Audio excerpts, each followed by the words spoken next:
억지로 떠난 한국 여행 한 번 때문에 인생이 완전히 뒤바뀐 미국 상류층 출신 패션 디자이너가 있습니다. 한국 음식에 빠진 어머니 때문에 마지못해 떠났던 한국 여행으로 인해 가족과 갈등을 겪었던 뉴욕 맨해튼 출신 소피의 놀라운 경험담을 들려드리려고 해요.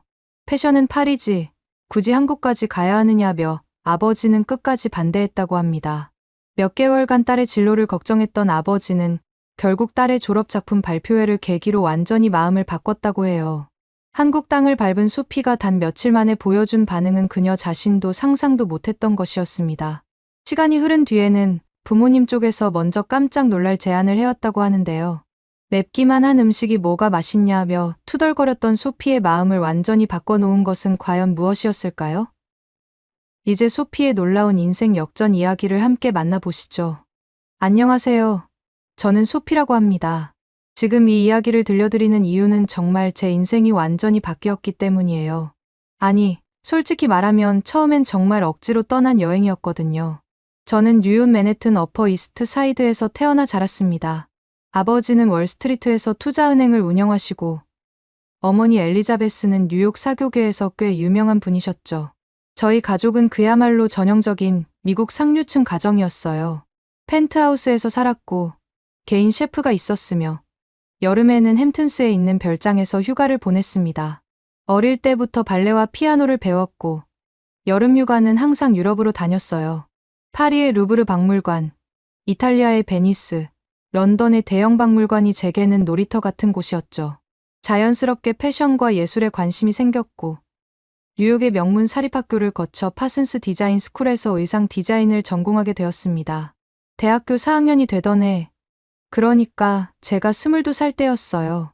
어머니에게 정말 이상한 변화가 생기기 시작했습니다. 어느 날 집에 갔는데 어머니가 뭔가 매콤한 냄새가 나는 빨간 음식을 드시고 계시더라고요. 엄마, 그게 뭐예요? 하고 물어봤더니 김치야, 정말 맛있어. 하시면서 눈을 반짝이시는 거예요. 김치라는 게 뭔지도 몰랐던 저는 그냥 그래요. 하고 넘어갔죠. 하지만 그게 시작이었습니다. 그 다음 주부터 어머니는 본격적으로 한국 음식에 빠져들기 시작하셨어요. 집에 갈 때마다 새로운 한국 음식들이 식탁에 올라와 있었습니다. 된장찌개, 비빔밥, 불고기, 잡채, 김밥, 떡볶이까지. 이름도 어려운 음식들이 계속 나타났어요. 소피야, 이거 한번 먹어봐. 정말 건강에 좋대. 어머니는 매번 이렇게 말씀하셨지만 솔직히 저는 별로였습니다.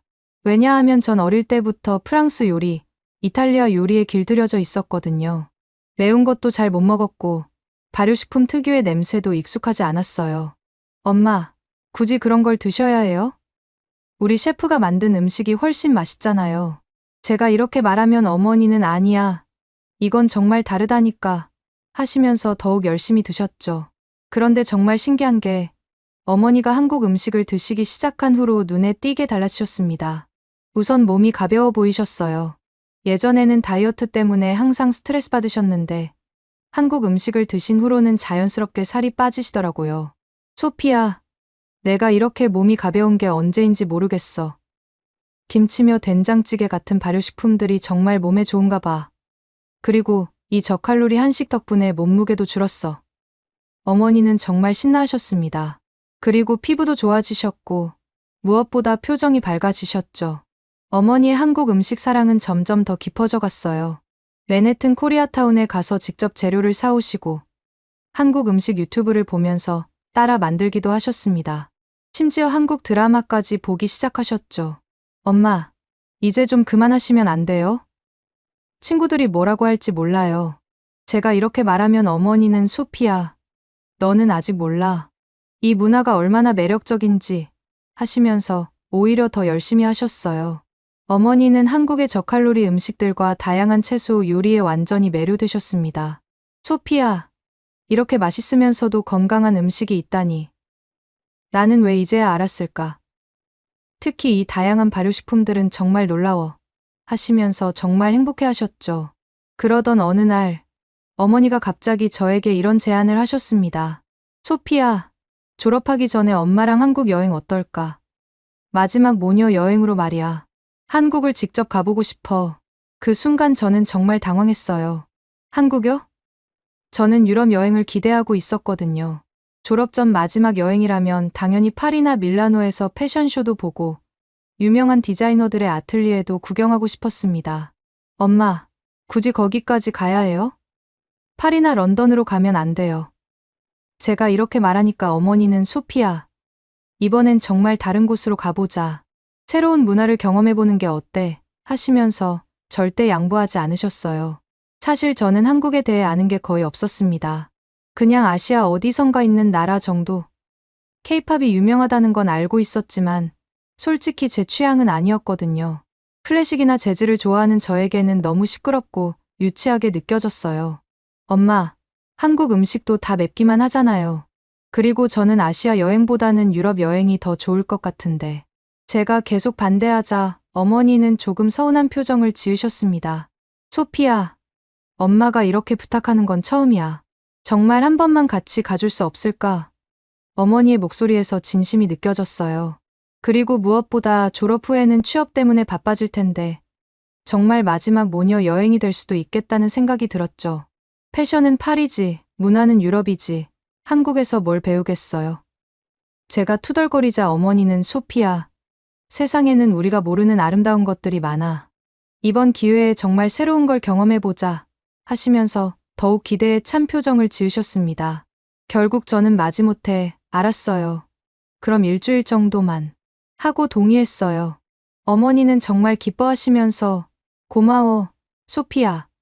정말 후회하지 않을 거야 하셨지만 솔직히 저는 벌써 후회되기 시작했습니다. 여행 준비를 하면서도 계속 불안했어요. 친구들에게 한국 간다고 말하니까 왜 거기로 가? 하면서 의아해하더라고요. 특히 제 단짝 친구 에밀리는 소피, 너 정말 괜찮아. 엄마가 요즘 너무 이상하신 것 같은데 하면서 걱정까지 했습니다. 맵기만 한 음식이 뭐가 맛있다고.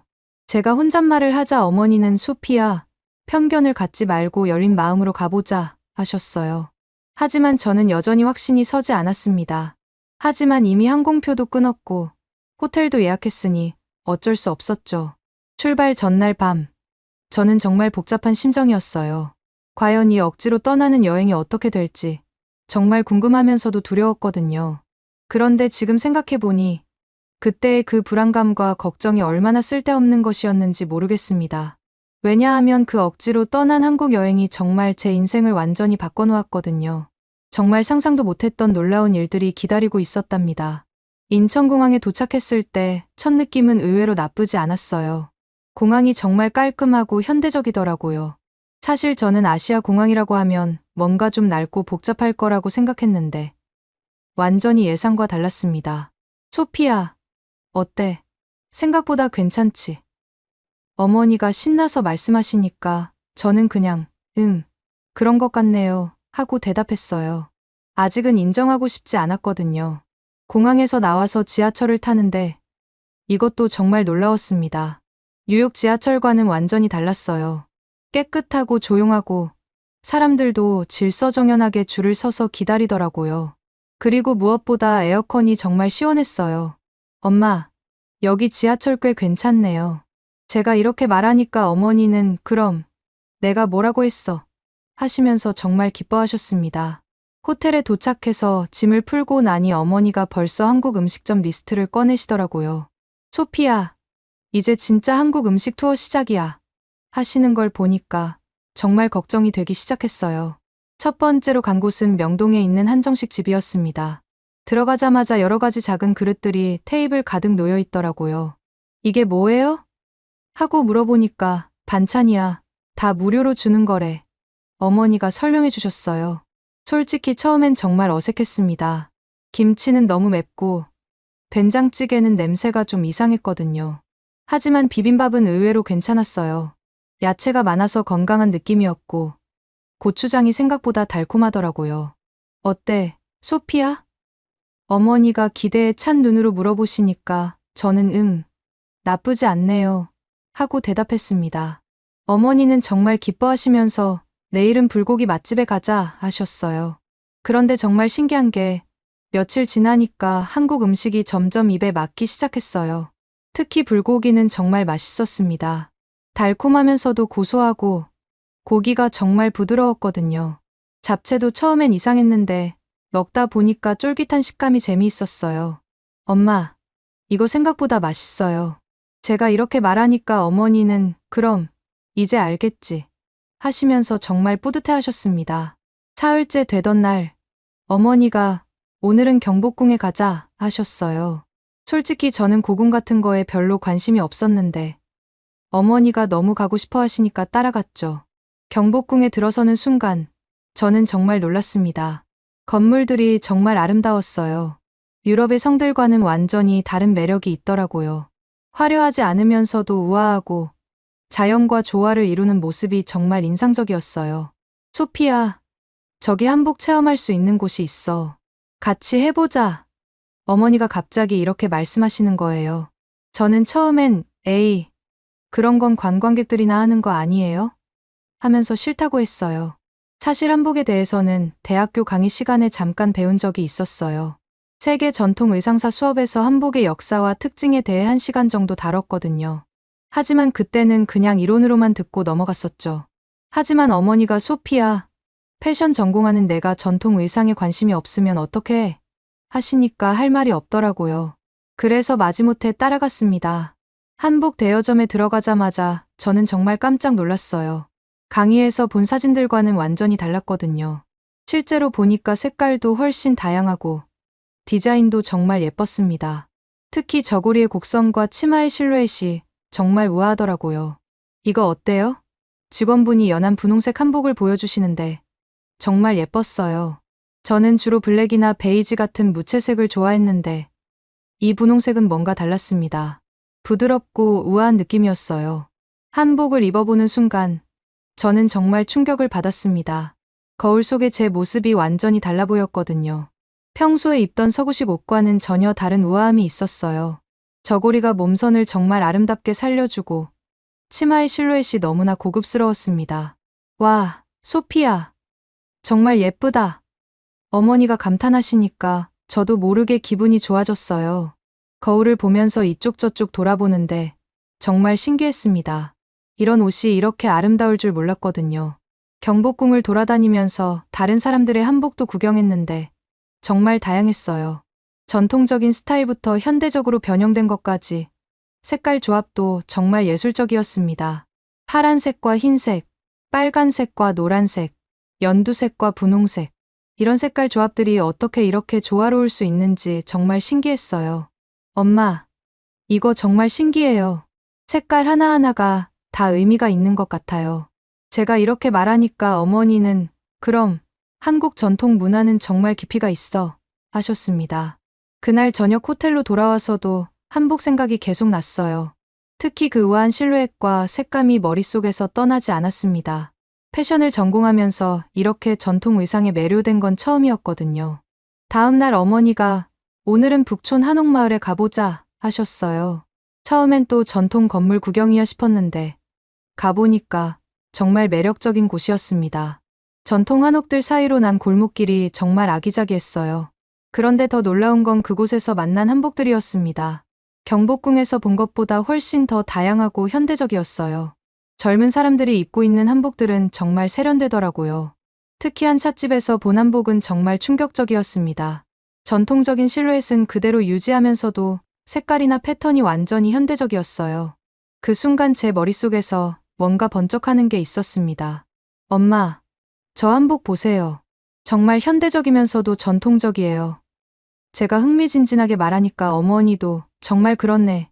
소피야, 내가 이런 걸 좋아할 줄 몰랐어. 하셨어요. 그 찻집에서 전통차를 마시면서 한복을 자세히 관찰했는데 정말 놀라웠습니다. 전통적인 한복의 기본 구조는 그대로 두면서도 디테일에서 현대적인 감각을 보여주고 있었어요. 예를 들어 저고리의 끝부분 처리라든지 치마의 길이 조절이라든지 이런 작은 변화들이 전체적인 느낌을 완전히 바꿔놓더라고요. 이거예요. 갑자기 제가 소리를 질렀어요. 어머니가 뭐가? 하고 물어보시니까 저는 내 졸업 작품 주제예요. 한복의 현대적 재해석 하고 답했습니다. 그 순간 정말 모든 게 명확해졌어요. 지금까지 졸업 작품 주제를 못 정해서 고민하고 있었는데 바로 이거였습니다. 한복이라는 전통 의상을 현대적으로 재해석해서 일상복으로 만드는 것. 어머니는 정말 기뻐하시면서 소피야, 정말 좋은 아이디어야 하셨어요. 그리고는 바로 스마트폰을 꺼내서 뭔가를 검색하기 시작하셨습니다. 소피야, 여기 한복 디자이너분이 계시는데 만나볼래? 어머니가 갑자기 이렇게 제안하시는 거예요. 알고 보니까 어머니가 미리 조사해 두셨더라고요. 한국 여행 준비를 정말 철저히 하셨구나 싶었습니다. 그 디자이너분을 만나서 이야기를 나누는데 정말 많은 걸 배웠어요. 한복의 역사부터 시작해서 현대적 변화, 그리고 앞으로의 가능성까지. 정말 흥미진진했습니다. 한복은 단순히 과거의 옷이 아니에요. 현재도 계속 진화하고 있는 살아있는 문화거든요. 그분의 말씀을 들으니까 정말 감동적이었어요. 한국에서의 마지막 날, 저는 한복을 하나 사기로 결정했습니다. 어머니는 정말 기뻐하시면서 소피야, 정말 잘했어 하셨어요. 그리고 제가 고른 한복은 연한 하늘색 저고리에 흰색 치마였는데 정말 우아하고 아름다웠습니다. 뉴욕으로 돌아가는 비행기 안에서 저는 계속 한복 생각을 했어요. 그리고 졸업 작품에 대한 구체적인 계획도 세우기 시작했습니다. 한복의 실루엣을 그대로 살리면서도 일상복으로 입을 수 있게 만드는 것. 그리고 서구 패션과의 융합. 정말 흥미진진한 프로젝트가 될 것 같았어요. 엄마, 정말 고마워요. 이번 여행이 아니었다면 평생 몰랐을 거예요. 제가 진심으로 말하니까 어머니는 소피야, 엄마도 정말 행복해. 내가 이렇게 좋아하는 걸 보니까 정말 뿌듯하다 하시면서 제 손을 꼭 잡아주셨습니다.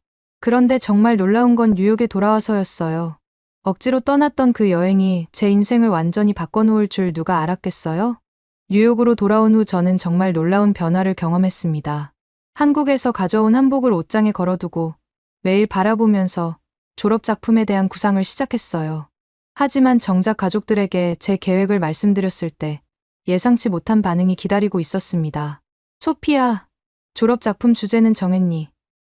아버지가 저녁 식사 자리에서 물어보셨을 때 저는 떨리는 마음으로 한복의 현대적 재해석이요라고 대답했어요. 그 순간 아버지의 표정이 굳어지더라고요. 한복, 그게 뭐야? 하시면서 정말 당황스러워 하셨습니다. 어머니는 여보, 한국 전통 의상이에요. 하고 설명해 주셨지만 아버지는 고개를 저으셨어요. 소피야, 넌 파슨스에서 서구 패션을 배우고 있잖아. 굳이 아시아 옷을 가지고 졸업 작품을 만들 이유가 있어. 아버지의 목소리에서 실망감이 느껴졌습니다. 그때 저는 정말 마음이 아팠어요. 어머니는 저를 지지해 주셨지만 아버지는 완전히 다른 반응이셨거든요. 아빠, 한복은 정말 아름다운 의상이에요. 전통적이면서도 현대적으로 발전시킬 수 있는 무한한 가능성이 있어요. 제가 열심히 설명해도 아버지는 고개를 저으셨습니다. 소피야, 내가 졸업하고 나면 우리 회사 친구들이나 사교계 사람들을 만날 텐데 그런 곳에서 아시아 옷 디자이너라고 소개받으면 어떻겠어? 차라리 유럽 패션을 전공했다고 하는 게 낫지 않을까? 아버지의 말씀을 듣는 순간 정말 충격이었어요. 그날 밤 저는 잠을 이룰 수 없었습니다. 아버지의 반대가 이렇게 강할 줄 몰랐거든요. 어머니는 제 편이었지만 아버지의 의견도 무시할 수 없었어요. 특히 아버지가 주변에서 뭐라고 할지 생각해봐라고 하신 말씀이 계속 머릿속을 맴돌았습니다. 하지만 저는 포기할 수 없었어요. 한국에서 느꼈던 그 감동과 영감을 잊을 수 없었거든요. 그래서 이틀 후에 다시 아버지께 말씀드렸습니다. 아빠, 저는 정말 이 일을 하고 싶어요. 한복은 단순히 전통 의상이 아니라 현대 패션으로 충분히 발전시킬 수 있어요. 제가 이렇게 말하자 아버지는 한숨을 쉬셨어요. 소피야, 내가 하고 싶은 거야 말리지 않겠어. 하지만 졸업 후에는 제대로 된 패션하우스에 취직하라. 그런 이상한 취미는 그만두고 말이야. 아버지의 말씀에 저는 정말 속상했습니다. 그 후로 집안 분위기가 정말 어색해졌어요. 아버지는 제 졸업 작품에 대해 더 이상 묻지 않으셨고, 저도 굳이 말씀드리지 않았습니다. 어머니만 가끔 소피야, 작업은 잘 되고 있니? 하고 물어보셨어요. 대학에서 작업을 시작했을 때도 교수님들의 반응이 걱정되었습니다. 하지만 다행히 제 지도 교수님은 정말 흥미로운 주제네요. 동서양의 융합이라니 기대됩니다라고 격려해 주셨어요. 몇 달 동안 정말 열심히 작업했습니다. 한복의 기본 실루엣을 유지하면서도 일상복으로 입을 수 있게 변형하는 게 쉽지 않았어요. 특히 저고리의 길이를 조절하고 치마를 좀 더 실용적으로 만드는 과정에서 수없이 많은 시행착오를 겪었습니다. 그런데 정말 신기한 일이 벌어졌어요. 첫 번째 작품을 완성했을 때 친구들의 반응이 폭발적이었거든요. 소피, 이거 정말 예쁘다. 어디서 샀어? 하면서 모두 관심을 보이더라고요. 이거 내가 만든 거야. 한복을 현대적으로 재해석한 거지. 제가 설명하자 친구들은 정말 놀라워했습니다. 정말, 이게 한복이야? 완전 세련된데. 하면서 입어보고 싶다고 하더라고요. 그때부터 저는 확신을 갖기 시작했어요. 제가 만든 옷들이 정말 사람들에게 어필할 수 있다는 걸 알았거든요. 더욱 열심히 작업에 매달렸습니다.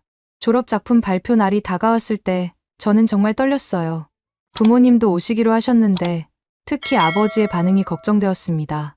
어머니는 소피야, 넌 정말 잘할 거야 하고 격려해 주셨지만 아버지는 별 말씀이 없으셨거든요. 발표 당일 제 컬렉션이 런웨이에 올랐을 때 정말 놀라운 일이 벌어졌습니다. 관객들의 반응이 폭발적이었어요. 박수 소리가 끊이지 않았고 심지어 일어서서 박수치는 사람들도 있었습니다. 제 작품들은 정말 아름다웠어요. 전통 한복의 우아함을 그대로 살리면서도 현대 여성이 일상에서 입을 수 있게 실용성을 더한 디자인들이었거든요. 색깔도 전통적인 한국 색감을 현대적으로 재해석해서 정말 세련되게 나왔어요. 그런데 더 놀라운 건 심사위원들의 반응이었습니다. 이번 졸업 작품 중 가장 혁신적이고 창의적인 작품입니다. 전통과 현대의 완벽한 조화를 보여주셨네요. 주심 교수님이 이렇게 말씀하시는 걸 듣는 순간 정말 눈물이 날 뻔했어요. 하지만 정말 중요한 순간은 그 다음이었습니다. 발표가 끝나고 부모님이 제게 다가오셨을 때 아버지의 눈에 눈물이 고여 있는 걸 봤거든요. 소피야, 아버지가 저를 꼭 안아주시면서 정말 미안해. 아빠가 너무 편견을 가지고 있었구나. 내 작품을 보니까 정말 자랑스럽다라고 말씀하시는 거예요. 그 순간 저는 정말 감격했습니다. 그동안 아버지의 반대 때문에 얼마나 마음이 아팠는지 모르거든요. 아빠, 괜찮아요. 이해해요라고 말하면서 저도 눈물을 흘렸어요. 어머니도 소피야, 정말 대단해. 엄마가 한국 여행을 제안한 게 정말 잘한 일이었네. 라고 하시면서 기뻐하셨습니다. 그날 집으로 돌아가는 길에 아버지가 소피야, 앞으로 내가 하고 싶은 대로 해라. 아빠가 응원할게라고 말씀해 주셨어요. 정말 꿈만 같은 일이었습니다. 졸업 후 저는 더 큰 꿈을 품게 되었어요. 단순히 졸업 작품으로 끝내는 게 아니라 정말 한복 디자이너가 되고 싶다는 생각이 들었거든요. 하지만 그러기 위해서는 한국에서 제대로 된 한복 기술을 배워야 한다는 걸 알았어요. 엄마, 아빠, 저 한국에 가서 한복을 제대로 배우고 싶어요. 어느 날 저녁 식사 시간에 제가 이렇게 말했을 때 이번에는 분위기가 완전히 달랐습니다. 아버지가 그래, 내가 정말 원한다면 가서 배워와라. 하지만 안전하게, 그리고 정말 열심히 해야 한다고 말씀해 주셨어요. 어머니는 소피야, 정말 좋은 생각이야. 엄마도 응원할게 라고 하셨고요. 그렇게 저는 다시 한국으로 떠날 준비를 시작했습니다. 이번엔 억지로가 아니라 정말 제 꿈을 위해서 가는 거였어요. 한국에서 전통 한복 기술을 배우고 더 나아가 한복을 전 세계에 알리는 디자이너가 되겠다는 큰 꿈을 안고 말이죠. 그때까지만 해도 저는 몰랐어요. 한국에서 제가 얼마나 놀라운 성공을 거두게 될지를요. 한국에 다시 도착했을 때의 기분은 정말 특별했습니다. 이번엔 관광객이 아니라 진정한 배움을 위해 온 거였거든요.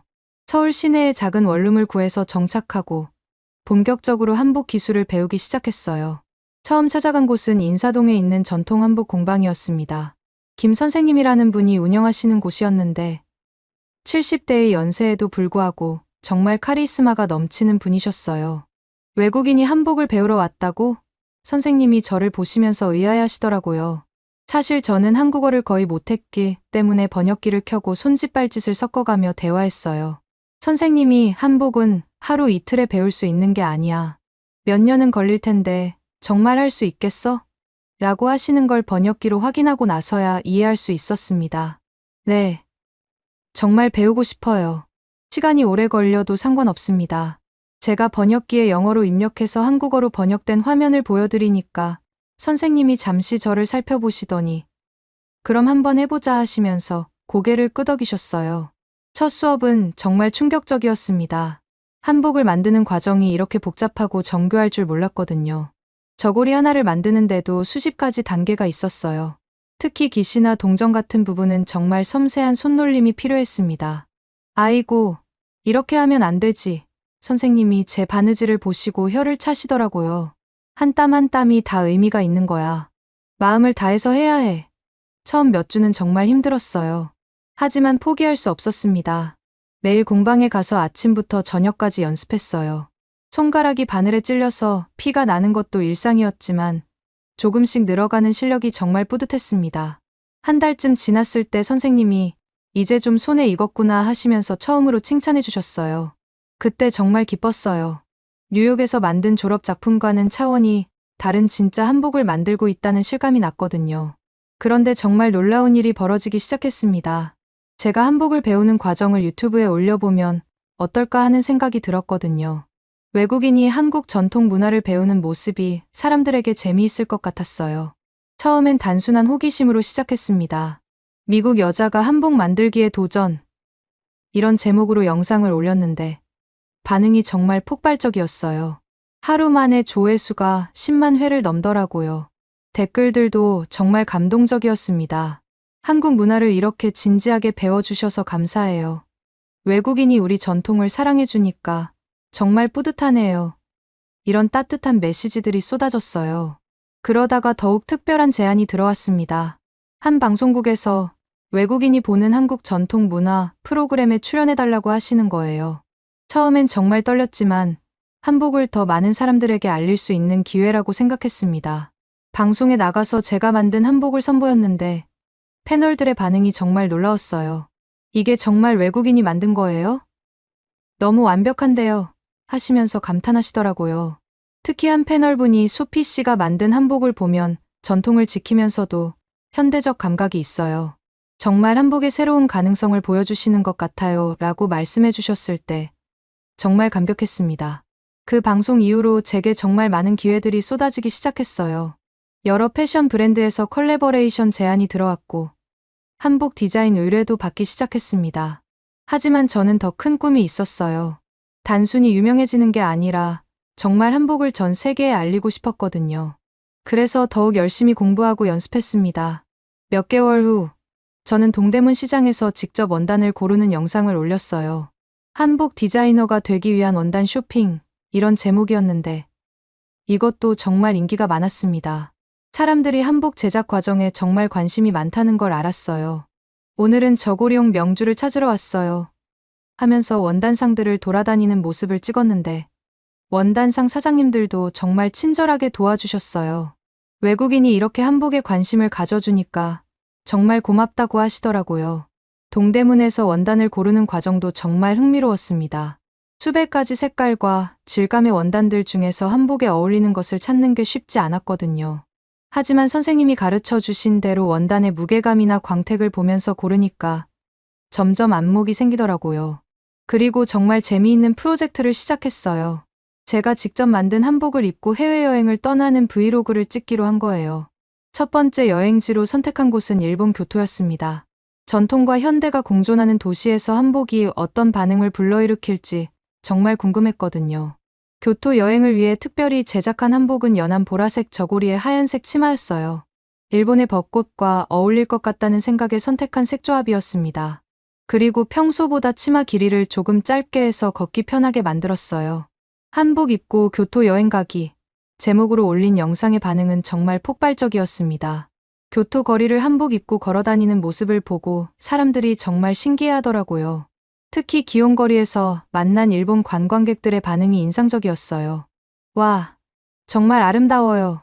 한 일본 여성이 영어로 말을 걸어오면서 사진을 함께 찍자고 하시더라고요. 그리고 이 옷은 어느 나라 전통 의상인가요? 하고 물어보셔서 한국의 한복이에요 라고 대답했더니 정말 놀라워하셨습니다. 더 재미있었던 건 기모노를 입은 일본 관광객들과 마주쳤을 때였어요. 서로 다른 나라의 전통 의상을 입고 있으니까 자연스럽게 인사를 나누고 사진도 찍게 되더라고요. 아시아의 전통 의상이 이렇게 아름다울 수 있구나 하는 감탄이 절로 나왔습니다. 청수사에서는 정말 특별한 경험을 했어요. 한 할머니가 저에게 다가오셔서 일본어로 뭔가 말씀하시는데 못 알아듣겠다는 표정을 지으니까 손짓으로 아름답다는 뜻을 전해주시더라고요. 언어는 달라도 전통 의상의 아름다움에 대한 공감은 통하는구나 싶었습니다. 그 영상이 생각보다 훨씬 큰 인기를 끌자 두 번째 여행도 계획하게 되었어요. 이번엔 프랑스 파리였습니다. 서구 패션의 중심지에서 한복이 어떤 반응을 받을지 정말 궁금했거든요. 파리 여행을 위해서는 좀 더 모던한 스타일의 한복을 준비했어요. 검은색 저고리에 진한 남색 치마, 그리고 금색 선을 포인트로 넣은 디자인이었습니다. 파리의 세련된 분위기와 잘 어울릴 것 같다는 생각이었어요. 루브르 박물관 앞에서 한복을 입고 사진을 찍는데 정말 많은 사람들이 관심을 보이더라고요. Excuse me, what is this beautiful dress? 한 프랑스 여성이 영어로 물어보시는 거예요. It's Korean traditional clothing called 한복이라고 설명해드리니까 정말 감탄하시더라고요. 특히 샹젤리제 거리를 걸을 때는 정말 신기한 경험을 했습니다. 패션의 도시 파리에서 한복을 입고 걸으니까 사람들이 정말 호기심 어린 시선으로 바라보더라고요. 어떤 분은 정말 우아하다고 말씀해 주시기도 했어요. 에펠탑에서는 더욱 재미있는 일이 벌어졌어요. 한 패션 블로거가 저에게 다가와서 혹시 인터뷰를 해도 될까요? 정말 독특하고 아름다운 스타일이네요 라고 하는 거예요. 그래서 한복에 대해 간단히 설명해 드렸는데 나중에 그분의 블로그에 저에 대한 글이 올라온 걸 봤어요. 이런 해외여행 브이로그들이 정말 큰 반향을 일으켰습니다. 특히 한복, 세계를 입다 시리즈로 만든 영상들은 매번 조회수가 수십만 회를 넘었어요. 댓글도 정말 다양했는데 한복이 이렇게 세련될 수 있구나. 전통 의상도 충분히 모던할 수 있다는 걸 보여주네요. 이런 반응들이 많았습니다. 그렇게 1년 정도 지났을 때 정말 놀라운 일이 벌어졌습니다. 제 유튜브 채널 구독자가 50만 명을 넘은 거예요. 전 세계 사람들이 제가 만드는 한복을 보고 있다는 게 정말 믿어지지 않았습니다. 더 놀라운 건 해외에서 연락이 들어오기 시작한 거였어요. 혹시 한복을 주문할 수 있냐며 미국, 유럽, 심지어 아프리카에서도 문의가 왔습니다. 정말 꿈만 같은 일이었어요. 그때 저는 결심했습니다. 이제 정말 본격적으로 한복 디자이너로 활동해야겠다고요. 주문 제작을 시작했는데 첫 달부터 정말 많은 분들이 관심을 보여주셨어요. 제가 만든 한복들은 정말 특별했습니다. 전통의 아름다움은 그대로 살리면서도 일상복으로 입을 수 있게 디자인한 거였거든요. 예를 들어 저고리 길이를 조금 늘리고 치마는 좀 더 실용적으로 만드는 식으로요. 평상복처럼 입는 한복이라는 콘셉트가 정말 인기였어요. 특히 젊은 층에서 한복을 부담 없이 입을 수 있다며 정말 좋아해 주셨습니다. 어느 날 정말 감동적인 편지가 왔어요. 미국에 사는 한국계 여성분이 소피 덕분에 딸이 한국 문화에 관심을 갖게 되었다며 감사 인사를 보내주신 거예요. 소피가 만든 한복을 입고 학교에 간 딸이 친구들에게 한국 문화를 자랑스럽게 소개했다는 내용이었습니다. 그런 메시지들을 받을 때마다 제가 하는 일의 의미를 다시 한번 깨달았어요. 단순히 옷을 만드는 게 아니라 문화를 전파하는 일을 하고 있다는 걸 말이죠. 이제 저는 한국에서 완전히 정착해서 살고 있습니다. 뉴욕의 펜트하우스를 떠나 서울의 작은 작업실에서 살고 있지만 이렇게 행복한 적이 없어요. 매일 새로운 한복 디자인을 구상하고 전 세계 사람들과 한국 문화를 나누는 일이 정말 보람찹니다. 부모님도 이제 완전히 제 일을 지지해주세요. 아버지는 소피야, 내가 정말 자랑스럽다. 문화의 다리 역할을 하고 있구나라고 말씀해 주시고 어머니는 그때 한국 여행을 제안한 게 정말 잘한 일이었네 라고 하시면서 뿌듯해하세요.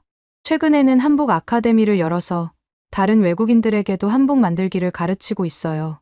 정말 많은 사람들이 관심을 보여주셔서 수업이 항상 만석입니다. 프랑스에서 온 말이라는 친구는 한복을 배우면서 정말 새로운 세계를 알게 되었다고 말하더라고요. 그리고 올해는 정말 특별한 프로젝트를 준비하고 있어요. 한복과 서구 패션의 완전한 융합 컬렉션을 만들어서 뉴욕 패션위크에 참가하는 거예요. 제가 뉴욕에서 시작한 여정을 한국에서 완성해서 다시 뉴욕에서 선보이는 거죠. 생각해보면 정말 신기해요. 몇 년 전만 해도 맵기만 한 음식이 뭐가 맛있냐며 투덜거렸던 제가 이제는 한국을 제 집처럼 여기고 있으니까요. 그때 억지로 떠났던 한국 여행이 제 인생을 완전히 바꿔놓았어요. 지금 저는 정말 확신합니다. 한복은 과거의 옷이 아니라 미래의 패션이라는 거요. 전 세계 사람들이 한복의 아름다움을 알게 되고 일상에서 자연스럽게 입게 되는 날이 반드시 올 거예요. 그리고 저는 그 일의 선두에 서서 한복을 세계에 널리 알리는 차세대 글로벌 한복 디자이너로 계속 성장해 나갈 거예요. 오늘의 이야기는 여기까지입니다. 마음에 드셨다면 구독과 좋아요 잊지 말고 한 번씩 눌러주세요. 소중한 시간 함께 해주셔서 진심으로 감사드리고 앞으로도 더 깊은 이야기로 여러분을 찾아뵐게요. 오늘 찾아뵐게요. 오늘 찾아뵐게요. 오늘 찾아뵐게요. 오늘 찾아